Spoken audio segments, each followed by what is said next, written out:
పేరుకే 4:30కి లేసాను కానీ, వంట స్టార్ట్ చేసేసరికి 6 అయిపోయింది. ఎందుకు లేట్ అయిందో తెలుసుకోవాలనంటే మరి వీడియో మొత్తం చూడాల్సిందే కదా! ఇక మనం 4:30 సీరీస్ స్టార్ట్ చేసి ఇవాటికైతే 11 రోజులు అయిపోయిందండి.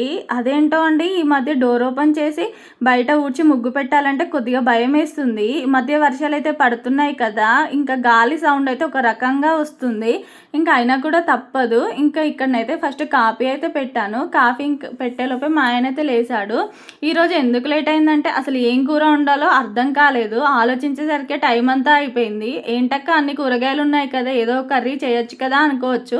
ఇక్కడ నేను మీకు చూపించిన కూరగాయలు మాత్రమే ఉన్నాయండి. అందుకే వాటిలోకి కొంచెం మిల్ మేకర్ సోయా కూడా యాడ్ చేసి రైస్ వేసి మిల్ మేకర్ రైస్ అయితే చేశాను. అసలు ఎంత బాగా వచ్చిందో పిల్లలైతే చాలా ఇష్టంగా తిన్నారు. ఇప్పుడంటే ఏది పడితే అది చేస్తున్నాను కాదు, ఇంకా 2 రోజుల తర్వాత అయితే ఇలా ఉంటే మాత్రం అస్సలు కుదరదు. ఎందుకంటే పిల్లలకి స్కూల్ కూడా స్టార్ట్ అయిపోతుంది కదా! మరి మీరేమంటారు? వెళ్ళే ముందు లైక్ చేసి సబ్స్క్రైబ్ చేసుకోవచ్చు కదా!